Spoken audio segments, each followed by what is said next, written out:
눈앞에 사람이 누군지도 모르면서 그저 마음이 가서 도움을 준 적 말이에요. 오늘 이야기는 조선시대 한양 외곽 작은 마을에서 벌어진 일이에요. 한겨울 밤이었어요. 눈발이 거세게 휘날리던 그날. 박서방은 헛간에서 짚을 엮고 있었죠. 손이 시렸어요. 누추한 초가집 안에선 김씨 마님이 쌀독을 들여다보고 있었어요. 거의 바닥이 보였죠. 툭, 툭. 대문 두드리는 소리가 들렸어요. 김씨 마님이 문을 열자 눈보라 속에 5 그림자가 서 있었어요. 남루한 옷의 거지들이었죠. 제일 앞에 노인이 떨리는 목소리로 말했어요. 하룻밤만 재워주시면 안 되겠습니까? 김씨 마님은 잠시 망설였어요. 지금 우리 형편도 넉넉지 않은데. 하지만 그 눈빛을 외면할 수는 없었죠. 서방님. 박서방이 헛간에서 나와 고개를 끄덕였어요. 어서 들어오시게. 5 거지가 초가집 안으로 들어섰어요. 좁은 방이 더 좁아졌지만 김씨 마님은 웃으며 말했어요. 비좁아도 함께 있으면 따뜻하답니다. 그날 밤 아무도 몰랐죠. 이 선택이 3년 후 온 마을을 뒤흔들 사건의 시작이 될 줄은요. 구독과 좋아요 부탁드려요. 끝까지 함께 해주세요. 거지들이 방 안으로 들어서자 온기가 퍼졌어요. 아니, 온기라기보단 사람의 체온이 모여 만든 따뜻함이었죠. 김씨 마님은 부엌으로 가서 쌀독을 다시 들여다봤어요. 한 줌도 안 남은 쌀. 하지만 망설이지 않았어요. 이걸로 죽을 쓰면 되겠구나. 마님은 남은 쌀을 모두 꺼내 물을 붓고 불을 지폈어요. 부글부글 끓는 소리가 작은 부엌을 채웠죠. 박서방은 거지들 앞에 앉아 말했어요. 멀리서 오셨군요. 옷이 다 젖었으니 불가에서 좀 쬐시게. 제일 앞에 앉은 노인, 그러니까 최진사가 고개를 숙였어요. 은혜가 망극하옵니다. 목소리가 또렷했어요. 거지치곤 범상치 않은 말투였죠. 하지만 박서방은 그저 미소만 지었어요. 뭐려. 사람이 사람을 돕는 건 당연한 일 아니겠습니까? 다른 4명의 거지도 불가로 다가왔어요. 젖은 옷에서 김이 모락모락 피어올랐죠. 한 명은 젊었고 한 명은 중년이었어요. 나머지 2은 수염이 허연 노인이었죠. 모두 말없이 불을 쬐었어요. 잠시 후 김씨 마님이 죽을 들고 왔어요. 많지 않지만 속이라도 데우세요. 허연 죽 5 그릇이었어요. 박서방과 김씨 마님 몫은 없었죠. 최진사가 그릇을 받아들며 물었어요. 2 분은 드시지 않으시오? 김씨 마님이 웃으며 답했어요. 저희는 아까 먹었답니다. 어서 드세요. 거짓말이었어요. 부부는 아침부터 아무것도 먹지 못했죠. 하지만 그 눈빛엔 거짓이 없었어요. 5 거지가 죽을 떠먹기 시작했어요. 후루룩 소리가 방 안을 채웠죠. 최진사는 한 숟가락 뜨다 말고 박서방을 바라봤어요. 어찌 이리 선하신지. 박서방이 고개를 저었어요. 선하다뇨. 그저 사람된 도리를 할 뿐이지요. 최진사의 눈빛이 깊어졌어요. 뭔가 생각하는 듯 했죠. 하지만 아무 말도 하지 않았어요. 밤이 깊어갔어요. 거지들은 좁은 방 한쪽에 누웠고 박서방 부부는 반대편 구석에 몸을 웅크렸어요. 김씨 마님이 작게 속삭였어요. 서방님, 내일 아침엔 뭘 드릴까요?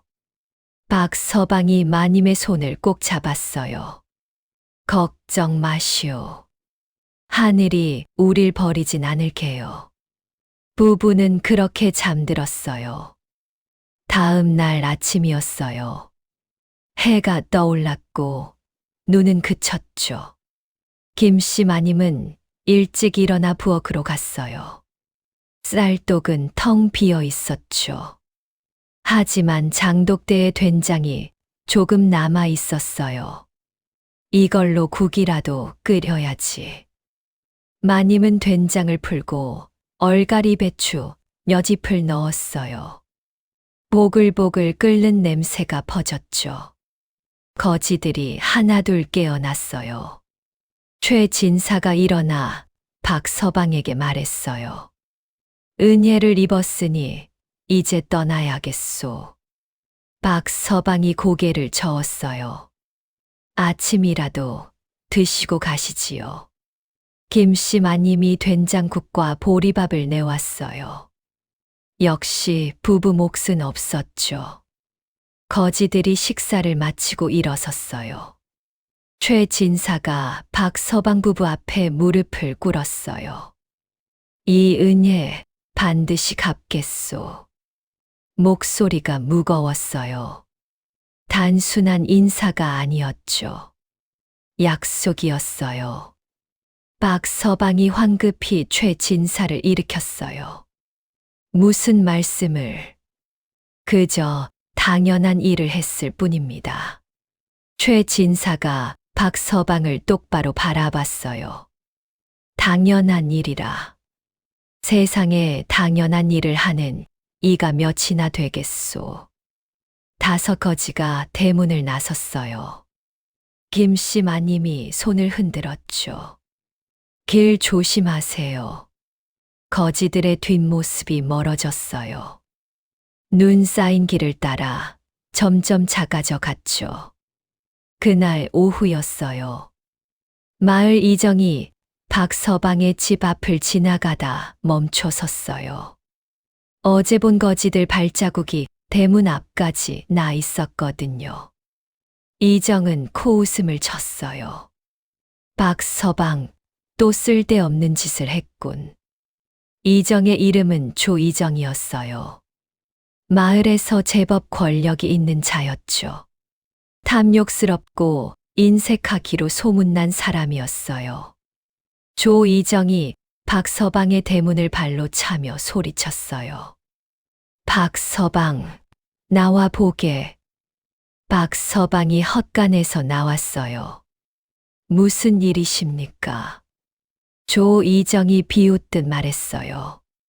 어제 거지들 재웠다며. 자네 형편에? 박서방이 담담히 답했어요. 도울 수 있을 때 돕는 게 사람 도리 아니겠습니까? 조이정이 코웃음을 쳤어요. 사람 도리, 허허, 자네 같은 거지가 거지를 도와? 우습구만. 박서방은 아무 말도 하지 않았어요. 조이정이 말을 이었어요. 자네 올해 세금도 못 냈지. 그런 주제에 남 도울 생각을 하다니. 어리석기 짝이 없군. 박서방의 주먹이 꽉 쥐어졌어요. 하지만 참았죠. 제가 낼 세금은 제가 책임지겠습니다. 조이정이 비웃으며 돌아섰어요. 두고 보지. 올해 안에 못 내면 자네 땅을 빼앗을 테니까. 이정의 뒷모습이 멀어졌어요. 김씨 마님이 헛간에서 나와 박서방의 손을 잡았어요. 괜찮으세요? 박서방이 고개를 끄덕였어요. 괜찮소. 우린 잘못한 게 없으니까요. 그날 저녁 마을 주막에서는 사람들이 모여 있었어요. 조이정과 마을의 부자 강 부자가 술을 마시고 있었죠. 강 부자는 60대 노인이었어요. 마을에서 제일 많은 땅을 가진 자였죠. 하지만 인심은 각박하기 그지없었어요. 조이정이 술잔을 기울이며 말했어요. 강나으리, 오늘 우스운 걸 봤습니다. 강 부자가 물었어요. 뭔가? 박서방 말입니다. 거지 5을 집에 들였다 하더군요. 강 부자가 코웃음을 쳤어요. 허허, 거지가 거지를 돕다니. 기가 막히는구만. 조이정이 맞장구 쳤어요. 그러게 말입니다. 자기 형편도 모르고 남 도울 생각을 하다니요. 강 부자가 술을 한 모금 마시고 말했어요. 그런 어리석은 자들은 평생 가난하게 사는 법이지. 선행, 그런 게 배를 채워주나? 조이정이 웃었어요. 맞는 말씀입니다. 이 세상은 힘 있고 돈 있는 자가 사는 곳이지요. 두 사람은 박서방을 비웃으며 밤새 술을 마셨어요. 하지만 알지 못했죠. 그들이 비웃는 그 선택이 훗날 그들의 목을 조를 줄은요. 며칠이 지났어요. 박서방 부부의 삶은 여전했어요. 가난했지만 묵묵히 살아갔죠. 박서방은 새벽부터 밭에 나가 일했어요. 아직 봄이 오려면 멀었지만 땅을 고르고 거름을 주는 일은 해야 했거든요. 김씨 마님은 집에서 삭바느질을 했어요. 바늘을 들고 천을 꿰매는 일. 손가락에 물집이 잡혔지만 쉬지 않았어요. 한 푼, 2푼 모아야 세금을 낼 수 있었으니까요. 그런데 어느 날 오후였어요. 박서방이 밭에서 일하다 말고 고개를 들었어요. 멀리 길가에 사람 그림자가 보였거든요. 5명이었어요. 박서방의 눈이 커졌어요. 저건 거지들이었어요. 그날 밤 재워줬던 그 5명이었죠. 박서방이 황급히 밭에서 나와 달려갔어요. 아니, 이게 어인 일입니까? 최 진사가 박서방을 보고 미소를 지었어요. 인사드리러 왔소. 박서방이 손을 털며 물었어요. 떠나신 줄 알았는데 아직 이 근처에 계셨습니까? 최 진사가 고개를 끄덕였어요. 마을을 좀 둘러보고 있었소. 이 땅이 어떤 곳인지 알고 싶어서 말이요. 박서방은 이상하다고 생각했어요. 거지가 마을을 둘러본다. 하지만 깊이 묻지 않았죠. 그려. 그럼 저희 집에 들러 차라도 한잔 하시고 가시지요. 최 진사가 손을 저었어요. 아니요. 오늘은 그냥 인사만 드리러 왔소. 곧 떠나야 하니까요. 박서방이 고개를 끄덕였어요. 그러시다면 할 수 없지요. 길 조심하시고요. 최 진사가 박서방의 손을 잡았어요. 힘이 있는 악수였죠. 은혜를 잊지 않겠소. 목소리가 무거웠어요. 단순한 인사가 아니었죠. 박서방이 어색하게 웃었어요. 뭘 그리 대단하게. 그저 사람된 도리를 했을 뿐인데요. 최 진사의 눈빛이 깊어졌어요. 사람된 도리를 아는 이가 세상에 몇이나 되겠소. 그대는 귀한 분이요. 박서방이 고개를 저었어요. 귀하다뇨.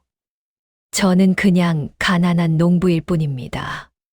최 진사가 한참 박서방을 바라보다가 말했어요. 가난은 부끄러운 게 아니요. 부끄러운 건 마음이 가난한 것이지. 그 말을 끝으로 최진사는 돌아섰어요. 5 거지가 다시 길을 떠났어요. 박서방은 그 뒷모습을 한참 바라봤죠. 그날 저녁이었어요. 박서방이 집에 돌아왔어요. 김씨 마님이 부엌에서 저녁을 준비하고 있었죠. 마님, 오늘 이상한 일이 있었소. 김씨 마님이 고개를 들었어요. 무슨 일이세요? 박서방이 오늘 있었던 일을 이야기했어요. 거지들이 다시 찾아온 일, 최진사의 이상한 말들. 김씨 마님이 고개를 갸우뚱했어요. 범상치 않은 분들이었나 봐요. 박서방이 고개를 끄덕였어요. 그래요. 말투도 그렇고 눈빛도 달랐소. 마치. 박서방이 말을 멈췄어요. 마치 뭐요? 박서방이 웃으며 고개를 저었어요. 아무것도 아니요. 그냥 느낌이 그랬다는 거지. 하지만 박서방의 마음 한구석에 의문이 남아 있었어요. 저 사람들은 정말 그냥 거지일까? 다음 날 아침이었어요. 박서방이 대문을 나서는데 조이정이 길을 막아섰어요.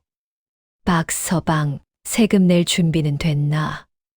박서방이 고개를 숙였어요. 아직 조금 더 시간이 필요합니다. 조이정이 코웃음을 쳤어요. 시간, 올해가 다 가는데 무슨 시간, 보름 안에 못 내면 땅을 압류하겠네. 박서방의 얼굴이 창백해졌어요. 보름이라뇨? 그건 너무 짧습니다. 조이정이 비웃었어요. 짧다고? 자네가 거지들이나 재우고 놀 때 벌었어야지. 이제 와서 짧다니 우습군. 박서방이 주먹을 쥐었어요. 하지만 참았죠. 알겠습니다. 보름 안에 내겠습니다. 조이정이 어깨를 툭 치고 지나갔어요. 그래, 잘 생각했네. 박서방은 한참을 그 자리에 서 있었어요. 그날부터 박서방 부부는 더욱 악착같이 일했어요. 박서방은 남의 바치를 품앗이로 도와주며 품삯을 받았어요. 새벽부터 밤까지 쉬지 않고 일했죠. 김씨 마님은 밤늦도록 바느질을 했어요. 손가락에서 피가 났지만 멈추지 않았어요. 보름이 훌쩍 지나갔어요. 하지만 모은 돈은 세금의 반도 안 됐어요. 김씨 마님이 눈물을 흘렸어요. 서방님, 어쩌면 좋아요? 박서방이 마님의 손을 꼭 잡았어요. 괜찮소. 조이정에게 가서 사정을 말하면 조금 더 기다려줄 거요. 하지만 박서방의 목소리는 떨리고 있었어요. 자신도 확신이 없었거든요. 다음 날 박서방은 조이정의 집으로 갔어요. 조이정은 마당에 앉아 술을 마시고 있었죠. 왔나, 박서방. 박서방이 고개를 숙였어요. 이정 어른, 죄송하지만 조금만 더 시간을 주시면 안 되겠습니까? 조이정이 술잔을 내려놨어요. 시간, 또. 박서방이 간절히 말했어요. 한 달만 더 주십시오. 반드시 내겠습니다. 조이정이 코웃음을 쳤어요. 안 되네. 약속은 약속이야. 내일까지 안 내면 땅을 압류하겠네. 박서방의 얼굴이 하얗게 질렸어요. 그럴 순 없습니다. 그 땅은 제 아버지께서 물려주신. 조이정이 손을 휘둘렀어요. 시끄럽네. 세금을 못 내면 땅을 빼앗기는 게 법이야. 싫으면 돈을 내든가. 박서방이 무릎을 꿇었어요. 제발 부탁입니다. 한 달만. 조이정이 발로 박서방을 밀쳤어요. 꺼져. 내일까지 안 내면 각오하라고. 박서방은 비틀거리며 일어났어요. 조이정의 집을 나와 터덜터덜 걸었죠. 눈물이 흘렀어요. 그날 밤 박서방은 집에 돌아와 김씨 마님에게 말했어요. 마님, 이제 끝인 것 같소. 김씨 마님이 서방의 손을 잡았어요. 아직 끝난 게 아니에요. 하늘이 우릴 버리지 않을 거예요. 박서방이 쓴웃음을 지었어요. 하늘이요? 하늘이 우릴 돕는다면 그날 밤 거지들이 찾아온 게 뭔가 의미가 있었을까요? 김씨 마님이 고개를 끄덕였어요. 그럴지도 몰라요. 우린 선한 일을 했으니까요. 박서방이 마님을 꼭 껴안았어요. 그랬으면 좋겠소. 두 사람은 그렇게 밤을 지샜어요. 하지만 알지 못했죠. 그들이 도운 거지들이 이미 이 모든 걸 지켜보고 있다는 걸요. 3년이 흘렀어요. 봄이 왔고, 갔고, 다시 왔어요. 박서방 부부는 그때 기적처럼 세금을 낼 수 있었어요. 마을의 한 할머니가 몰래 돈을 구워줬거든요. 땅은 지킬 수 있었죠. 하지만 그 빚을 갚느라 3년을 고생했어요. 박서방의 등은 더 굽었고 김씨 마님의 손은 더 거칠어졌어요. 그래도 부부는 여전히 선한 마음을 잃지 않았어요. 지나가는 나그네에게 물 한 바가지, 굶주린 아이에게 주먹밥 하나, 가난해도 나눌 수 있는 건 나눴죠. 어느 봄날 아침이었어요. 박서방이 밭에 나가려는데 마을에 소문이 퍼졌어요. 한양에서 큰 행차가 온대. 마을 사람들이 웅성거렸어요. 큰 행차라니 무슨 일이야? 글쎄, 관복 입은 사람들이 온다던데? 박서방도 궁금했지만 바칠이 먼저였어요. 소문은 소문일 뿐이니까요. 하지만 조이정은 달랐어요. 조이정은 불이 나게 강 부자의 집으로 달려갔어요. 나으리, 큰일입니다. 강 부자가 마루에 앉아 차를 마시고 있었어요. 무슨 일인가? 조이정이 숨을 헐떡이며 말했어요.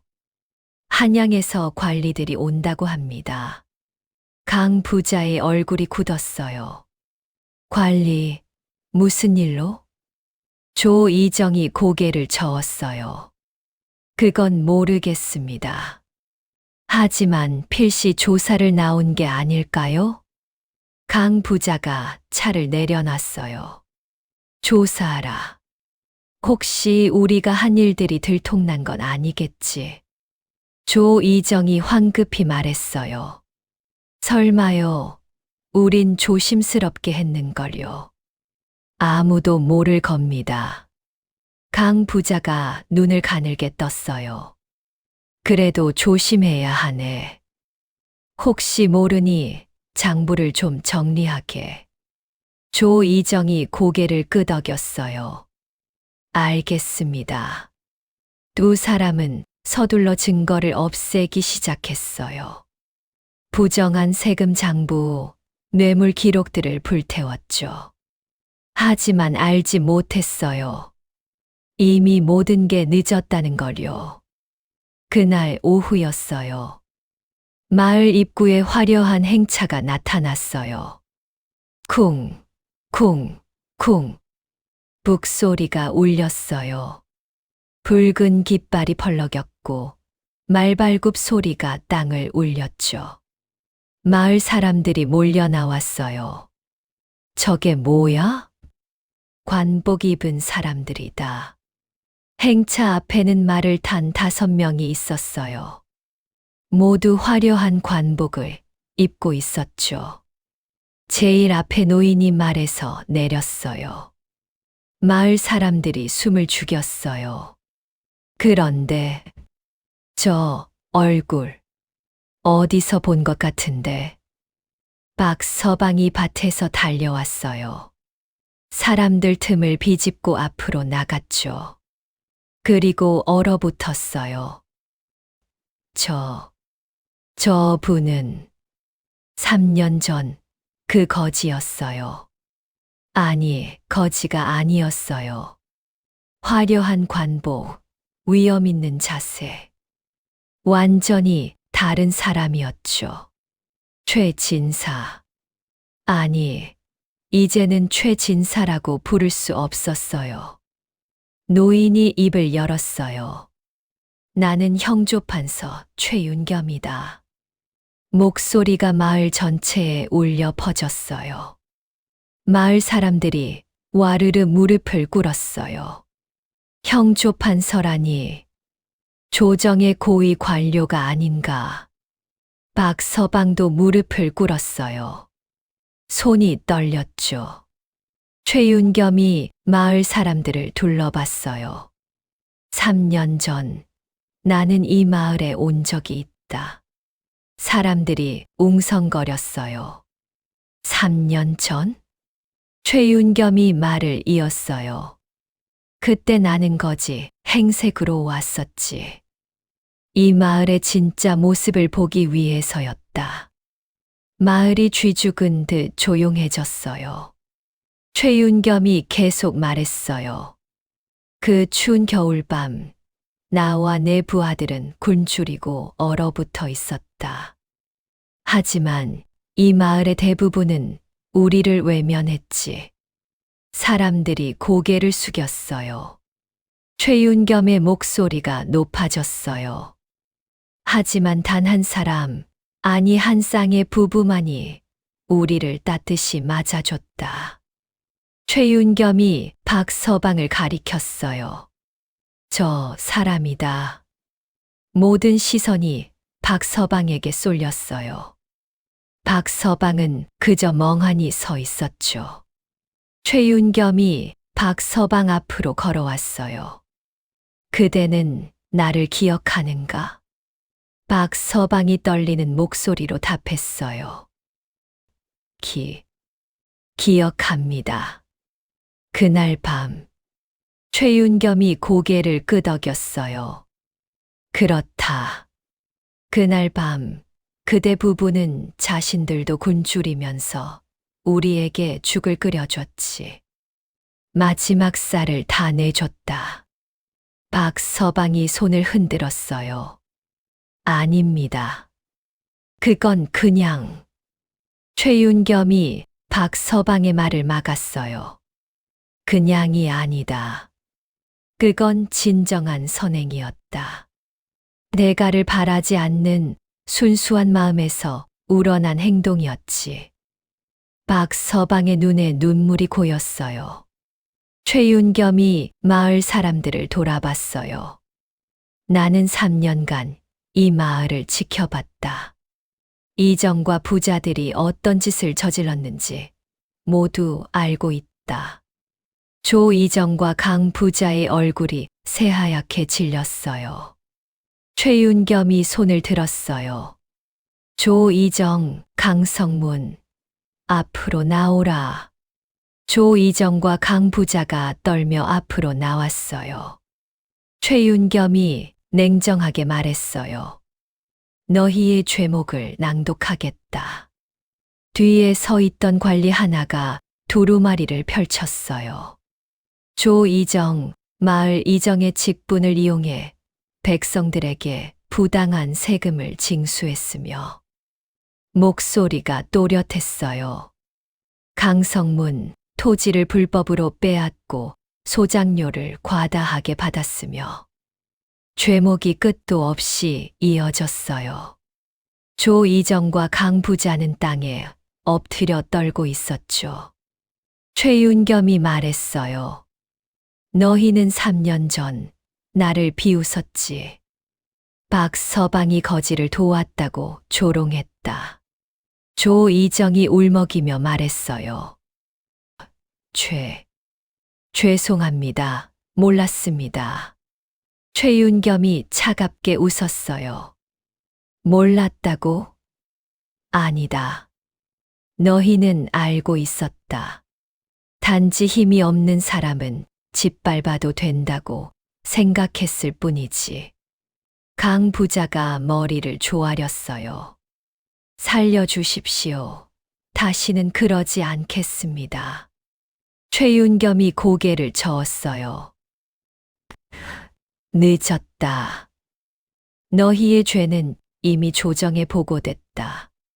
두 사람의 얼굴이 절망으로 물들었어요. 최윤겸이 손을 들었어요. 결박하라. 뒤에 있던 군졸들이 앞으로 나왔어요. 조이정과 강 부자를 포박했죠. 쇠사슬이 찰랑거리는 소리가 마을에 울려 퍼졌어요. 조이정이 울부짖었어요. 아닙니다. 저는 억울합니다. 최윤겸이 차갑게 바라봤어요.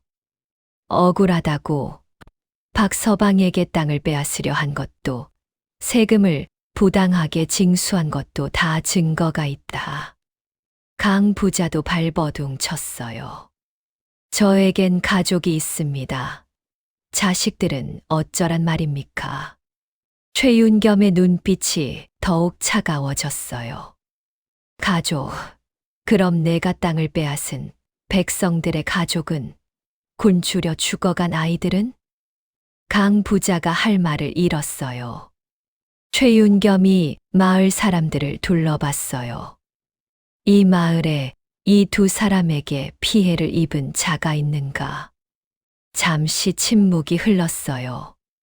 그러다 한 할머니가 앞으로 나왔어요. 저요. 떨리는 목소리였어요.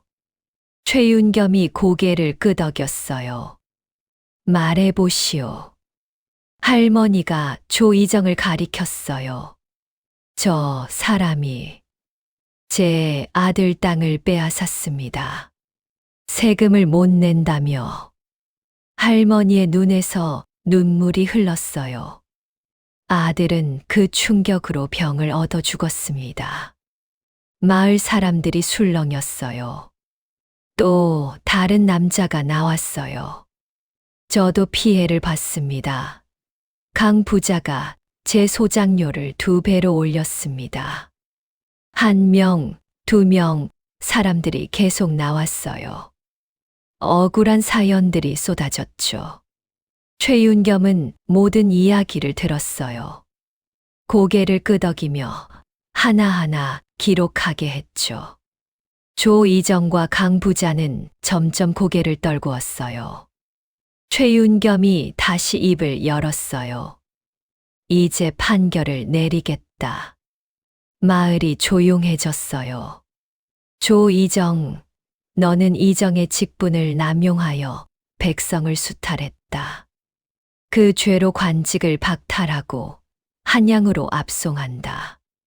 조이정이 고개를 떨어뜨렸어요.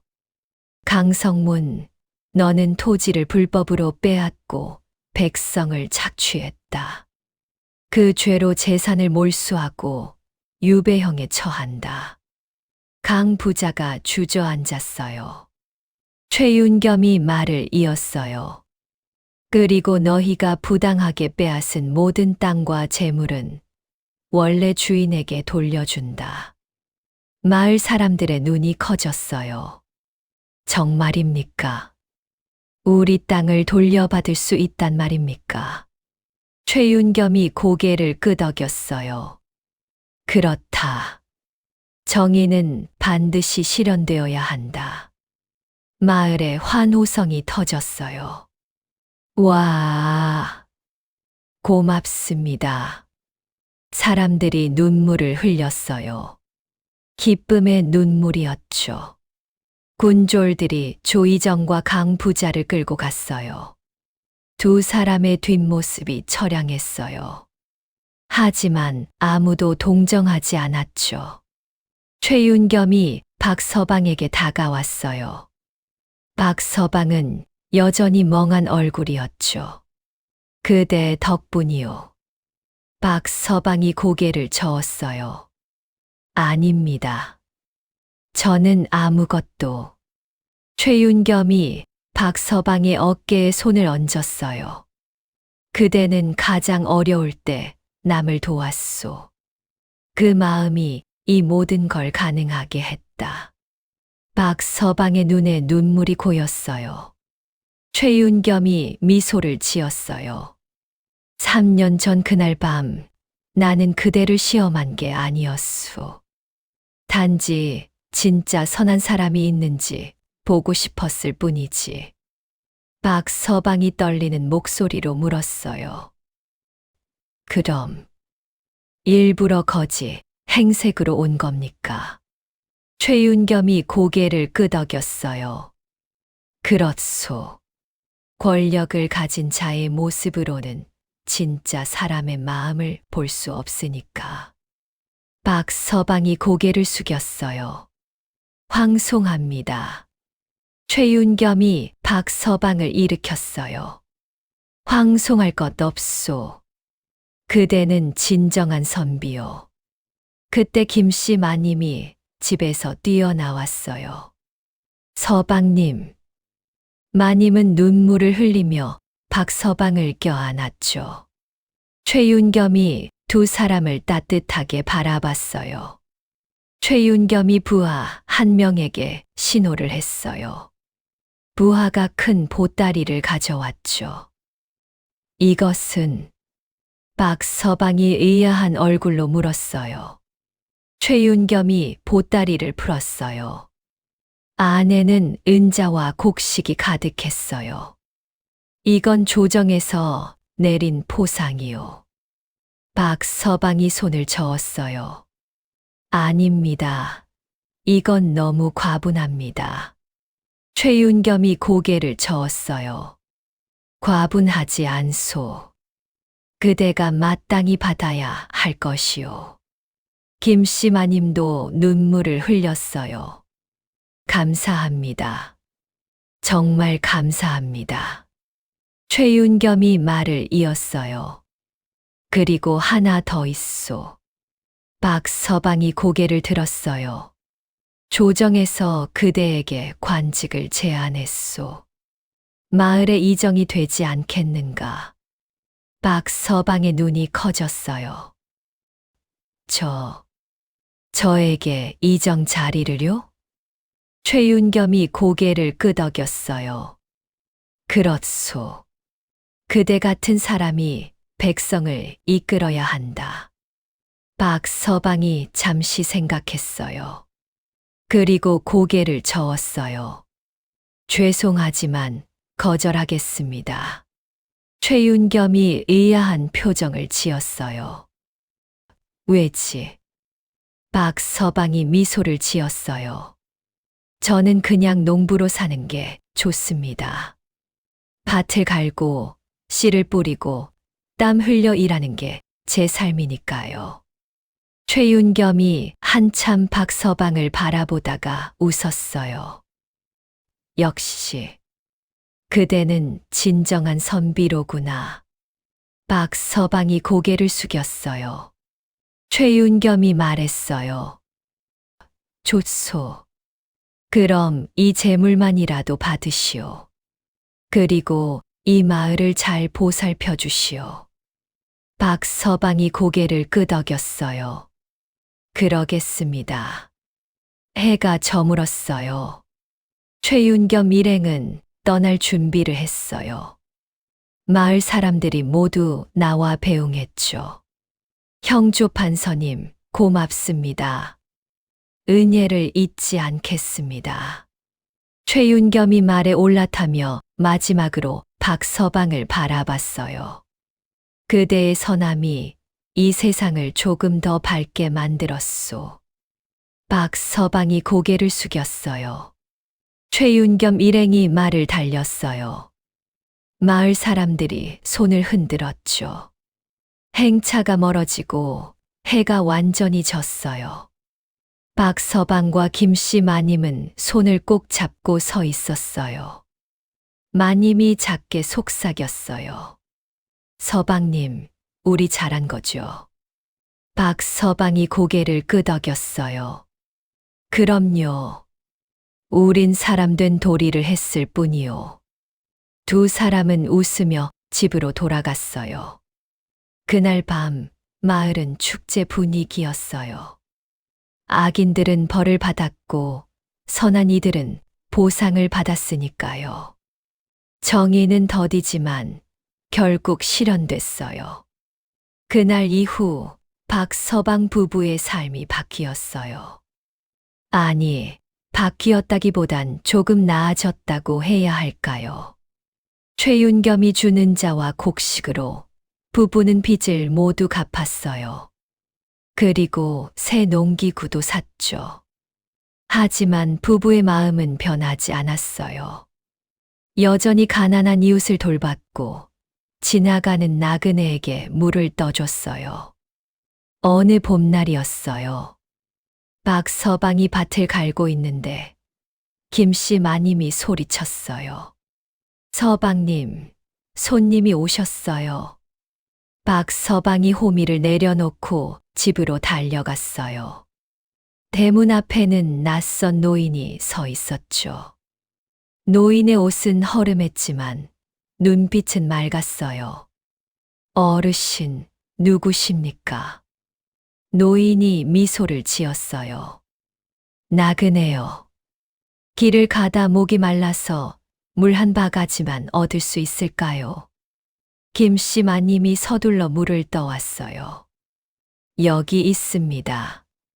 천천히 드세요. 노인이 물을 마시고 한숨을 쉬었어요. 고맙소.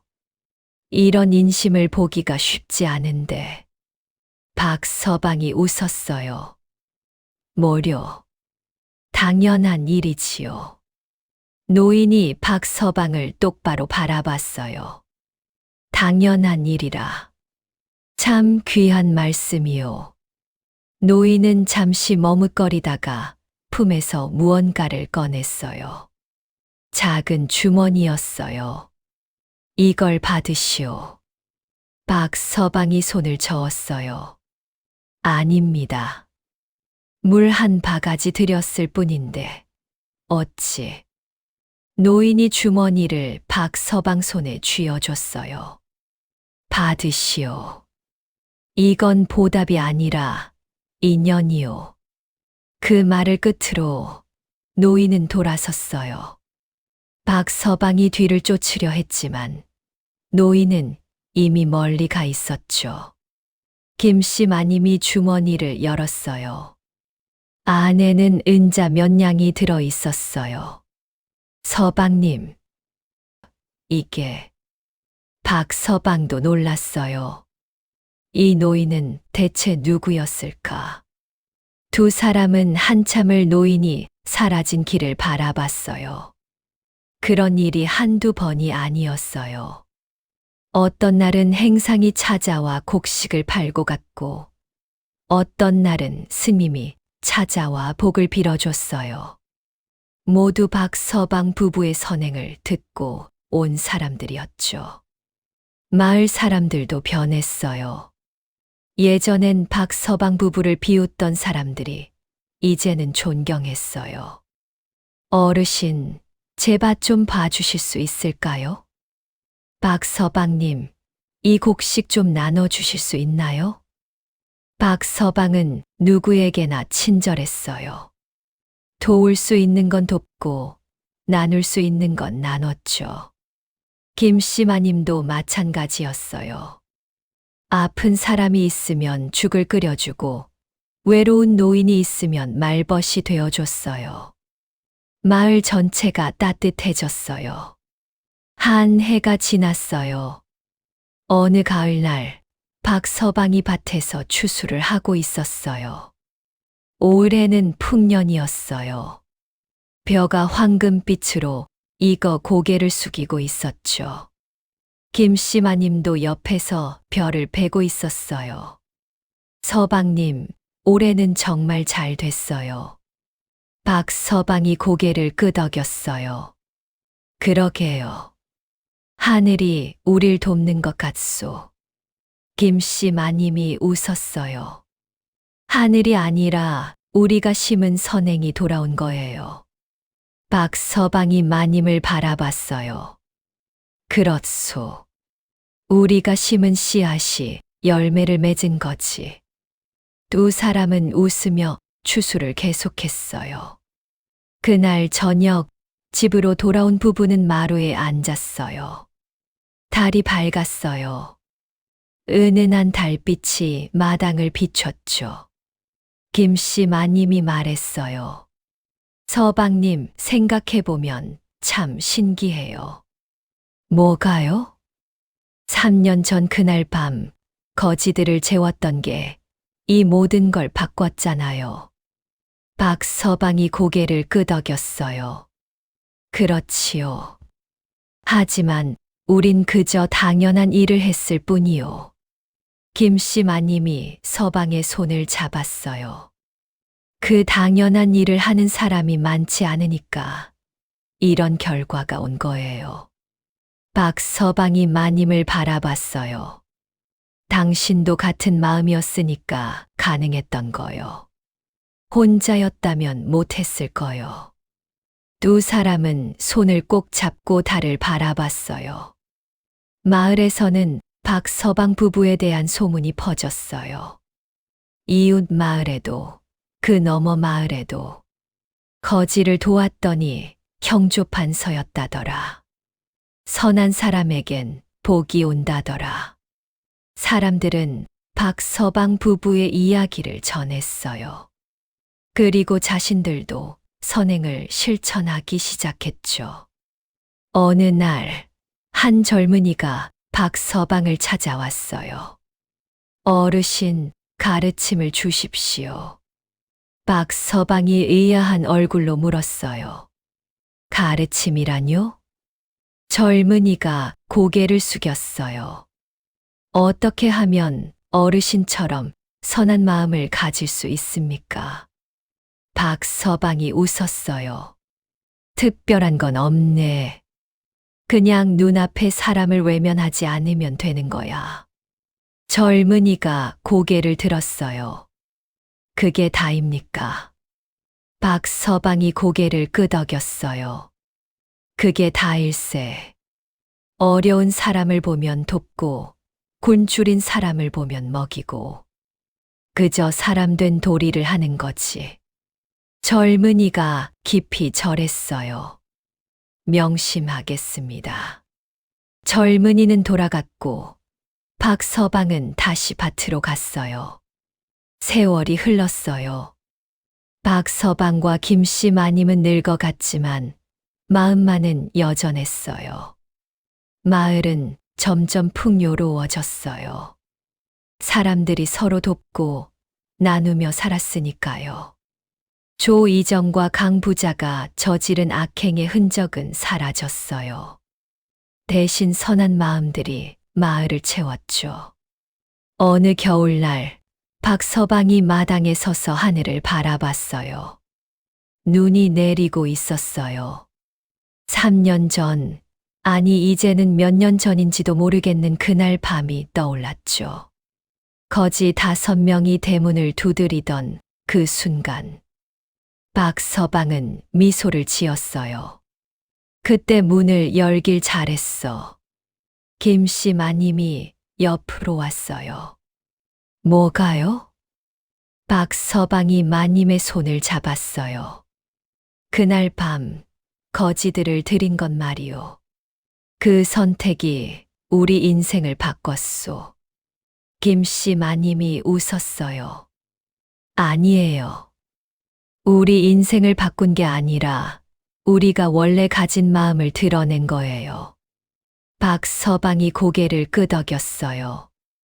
그렇소. 우린 원래 이런 사람이었지. 두 사람은 눈 내리는 마당을 바라보며 서 있었어요. 따뜻했어요. 춥지 않았어요. 선한 마음이 두 사람을 감싸고 있었으니까요. 그로부터 또 한 해가 지났어요. 박서방과 김씨 마님은 이제 백발이 성성했어요. 하지만 여전히 밭을 갈고 이웃을 도왔죠. 어느 봄날이었어요. 마을에 다시 행차가 들어섰어요. 하지만 이번엔 조용했어요. 북소리도 깃발도 없었죠. 그냥 말 한 필과 두세 명의 수행원뿐이었어요. 박서방이 밭에서 고개를 들었어요. 저건 말에 탄 사람이 내렸어요.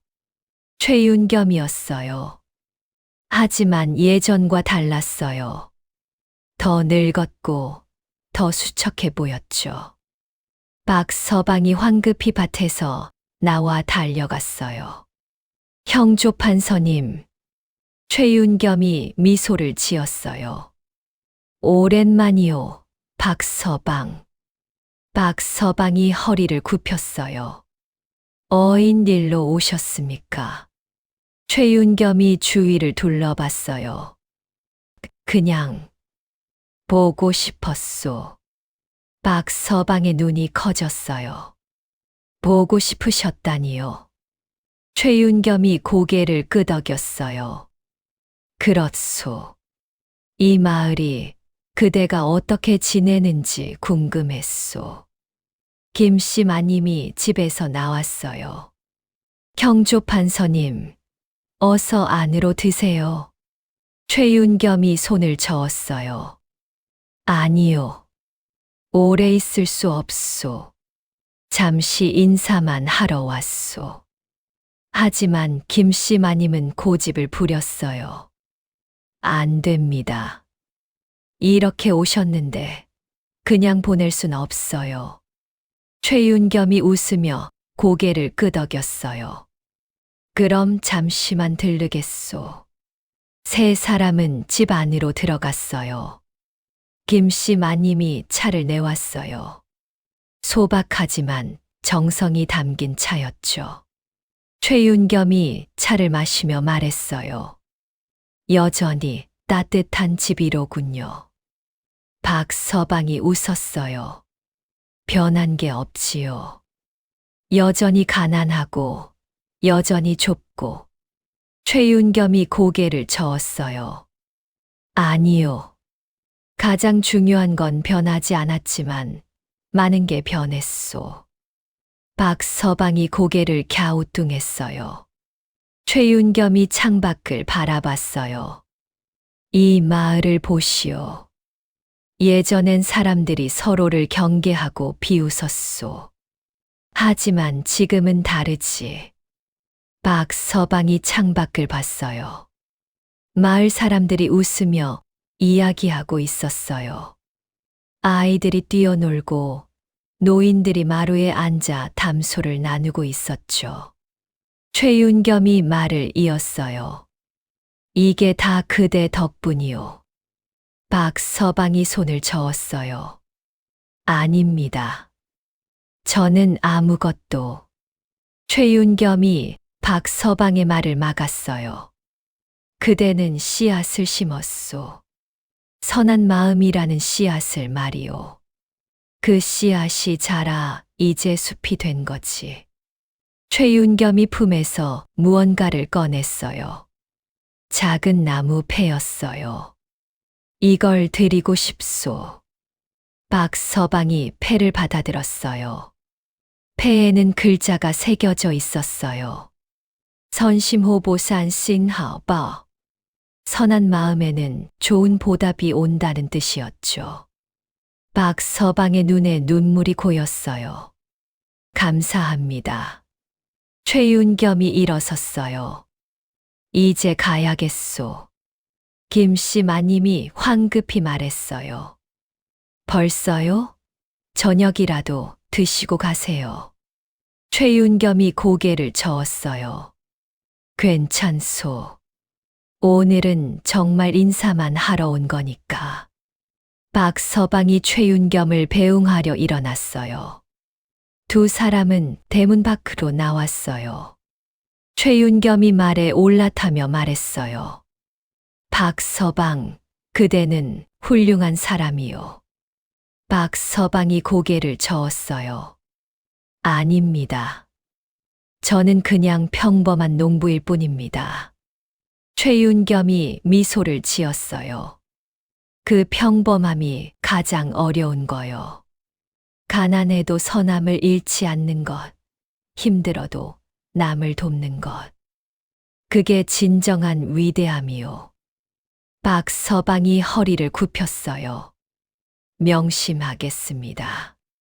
최윤겸이 말을 돌렸어요. 그리고 마지막으로 말했어요. 그대가 심은 선함이 이 세상을 더 밝게 만들 것이요. 그걸 믿으시오. 박서방이 고개를 끄덕였어요. 최윤겸 일행이 말을 달렸어요. 박서방은 한참을 그 뒷모습을 바라봤죠. 김씨 마님이 옆으로 왔어요. 가셨네요. 박서방이 고개를 끄덕였어요. 그러게요. 김씨 마님이 서방의 손을 잡았어요. 좋은 분이에요. 박서방이 웃었어요. 그렇소. 그분도 선한 마음을 가진 분이지. 두 사람은 손을 잡고 집으로 돌아갔어요. 그날 저녁 박서방은 최윤겸이 준 나무 패를 마루에 걸었어요. 선심호보. 네 글자가 달빛에 반짝였어요. 김씨 마님이 옆에서 말했어요. 서방님, 우리 잘 살았죠. 박서방이 마님을 바라봤어요. 그럼요. 가난했지만 행복했소. 남을 도우며 살았으니까. 김씨 마님이 웃었어요. 앞으로도 이렇게 살아요. 박서방이 고개를 끄덕였어요. 그러겠소. 우리가 할 수 있는 만큼 계속 도우며 살겠소. 두 사람은 마루에 앉아 밤하늘을 바라봤어요. 별이 총총했어요. 세월이 더 흘렀어요. 박서방과 김씨 마님은 결국 이 세상을 떠났어요. 하지만 그들의 이야기는 남았어요. 마을 사람들은 대대로 이 이야기를 전했죠. 거지를 도왔더니 형조판서였다는 이야기. 선한 마음에는 반드시 보답이 온다는 이야기. 아이들은 이 이야기를 들으며 자랐어요. 그리고 어른이 되어서도 잊지 않았죠. 선함의 가치를 말이에요. 마을에는 지금도 그 나무 패가 남아 있어요. 선심호보. 박서방 부부의 후손이 대대로 물려받아 간직하고 있죠. 그리고 그 아래에는 이런 글귀가 추가되어 있어요. 가난해도 선함을 잃지 말라.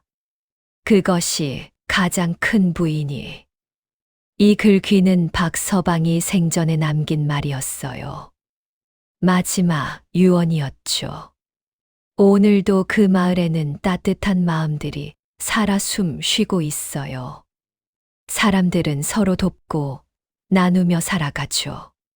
어려운 이웃을 외면하지 않고 지나가는 나그네에게 물을 대접해요. 박서방 부부가 심은 씨앗은 지금도 자라고 있는 거예요. 그리고 그 씨앗은 계속해서 퍼져나갈 거예요. 이 세상 곳곳으로 말이에요. 왜냐하면 선함은 전염되니까요. 한 사람의 선한 행동이 다른 사람에게 영향을 주고 그 사람이 또 다른 사람에게 영향을 주는 거죠. 그렇게 세상은 조금씩 나아지는 거예요. 지금 이 순간도 어딘가에는 박서방 같은 사람이 있을 거예요. 가난하지만 선한 마음을 가진 사람. 힘들지만 남을 돕는 사람. 그런 사람들이 있기에 세상은 아직 희망이 있는 거예요. 그리고 당신도 그런 사람이 될 수 있어요. 눈앞에 어려운 사람을 외면하지 않는 것. 작은 도움이라도 베푸는 것. 그것만으로도 충분해요. 박서방과 김씨 마님처럼 당신도 세상을 바꿀 수 있어요. 한 번에 한 사람씩, 한 번에 하나의 선행씩. 그렇게 세상은 변하는 거니까요. 이 이야기를 준비하면서 계속 생각했어요. 왜 박서방 부부는 자신들도 굶주리면서 남을 도왔을까? 대가를 바라지 않고 보답을 기대하지 않고. 그 답은 어쩌면 단순해요. 그들에게 선함은 선택이 아니라 본성이었던 거죠. 가난은 부끄러운 게 아니에요. 마음이 가난한 게 부끄러운 거예요. 박서방 부부는 물질적으로는 가난했지만 마음만은 풍요로웠어요. 그 풍요로움이 결국 진짜 복을 불러온 거죠. 우리도 마찬가지예요. 지금 당장 큰 것을 할 수 없어도 괜찮아요. 눈앞에 한 사람에게 따뜻한 말 한마디, 작은 도움 하나면 충분해요. 그 작은 선행이 모여 세상을 바꾸니까요. 오늘 이야기 어떠셨나요? 당신이라면 박서방 부부처럼 할 수 있을 것 같나요? 아니면 조이정이나 강 부자처럼 자신의 이익만 챙기게 될 것 같나요? 댓글로 당신의 생각을 들려주세요. 이 이야기가 마음에 드셨다면 구독과 좋아요 부탁드려요. 알림 설정까지 해주시면 더 많은 이야기로 찾아뵐게요. 당신의 하루가 따뜻하길 바라며 이만 인사드릴게요. 다음 이야기에서 또 만나요.